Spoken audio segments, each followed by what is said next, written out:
Greetings and welcome back. In this video, I want to take a quick look at some of the blending options available in the Layer Styles window.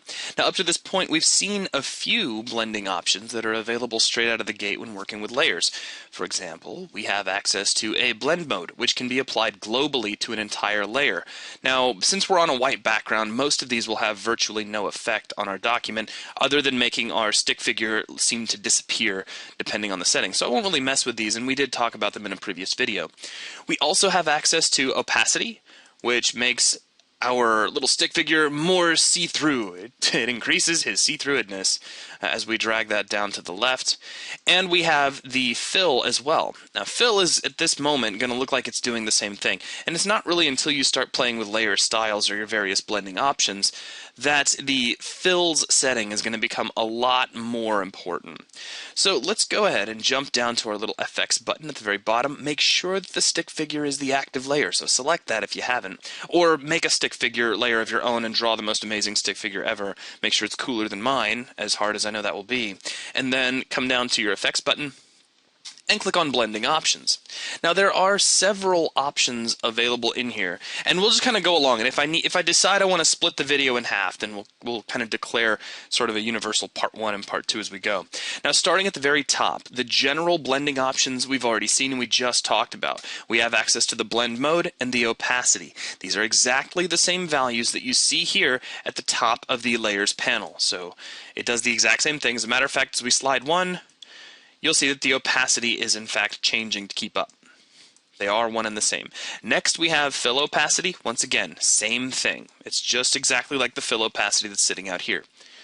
Underneath this we have our channels. We can control which channels are blending and which ones are not. Now by default, all three of our channels, red, green, and blue, are blending equally. If we turn off red, for instance, the result of the red channel not being blended is shown here, and so we can systematically go through and kill off any channel that we don't want to blend. And since this is a blue stick figure, turning off blue isn't really going to have a whole lot of effect. Next we have knockout. Now knockout's kind of an interesting case, because really to show this, I need to have some other layers in my document. So let's do this. I'm going to go to File and jump down to Place. Now I'm going to place a few images into my document from the sample pictures of the Windows 7 installation. If you're not using Windows 7, feel free to use any pictures that you like. Download some off the internet, grab some off your digital camera. It doesn't matter. Or you can just make a few. You can just make a few extra scribbles. But if you have an image, if you actually have a real picture of something, some sort of a bitmap, it will make this demonstration a little easier to understand, I think. So let's grab something with a lot of contrast from one image to the next. We'll go with the chrysanthemum, and we'll place that. Now I'm going to hold down Shift and Alt, and we'll scale this up nice and big so it covers up our entire stick figure. I don't care if it bleeds over the sides, that's fine. And then we'll press Enter. Let's place in another one, so go back to File and choose Place once more. And something that really contrasts against that would be the jellyfish, I think. So much cool coloring in there. So now again, Alt and Shift and drag out from the corner. That's just giving us a nice uniform scale. And when we're happy, we'll press Enter. Now I'm going to take my stick figure and I'm going to drag its layer to the very top of our layer stack. I'm also going to let's reverse the order of the chrysanthemum and the jellyfish, just for the time being. So just for the video, it's a lot more apparent what's actually going on, because we can see that blue really jumping out from the red chrysanthemum. Okay, so now let's go back over to the stick figure. What knockout allows you to do is to control whether or not the opacity of your layer, the transparency around the edges, so we have some pixels that are opaque and some that are transparent. We can control how that punches through the layers beneath. And you have some options here. You have no knockout, you have shallow, and you have deep. I will have to make a few changes to our layer arrangement to show all of these off. However, if we leave this at the default of none, and I take my fill opacity and start to crank it down, if you take a look at our document, you'll notice that it looks like our little stick figure is just kind of going transparent and fading away.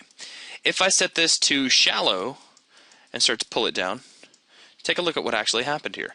We have punched out all the way to the background, and I can prove it to you. If we go down to the background layer, and let's grab some obnoxious shade of green for our paintbrush, and I start painting. And I'm going to start painting in the upper corner so you can see what's going on. So painting, painting, painting. Come down. Oh, look, we're painting back behind our little guy. And we're punching all the way down to that background layer. You can see the effect that that has. So again, there's what that punch through is doing.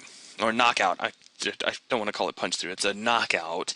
And in this case, shallow and deep seem to be working exactly the same way. To really show off the difference between shallow and deep, I've got to take my stick figure and my chrysanthemum, and I need to put those into a group. So we'll take the stick figure, chrysanthemum, we'll select them both by holding the shift key and clicking on each layer. So if I just have stick figure selected, hold shift, click on chrysanthemum, and drag them both down into a group like so. Now, something interesting just happened there. You'll notice now we no longer see the background. We, in fact, see the jellyfish layer. So let's see what's happening here. I'm going to go back to the stick figure, double-click to open up its layer style window. Now, check it out. Our knockout settings are set to shallow. What shallow is going to do is punch down to the next layer that is outside the layers group. So, because we originally, when we set to none, we just fade away to nothing as soon as our opacity goes down. Also, just as a note, you don't necessarily have to deal with just fill opacity here. Even adjusting a blend mode such that you can see through the layer will have an effect as well. So if I set him to overlay and then switch to shallow, you'll see that we are now punching down to that jellyfish as well. It's just so much clearer to see what's going on if you leave this at normal and play with the fill opacity. I just wanted to point that out. So at shallow, we're punching down to the next layer that exists outside our group. If we switch to deep, we go all the way to the background.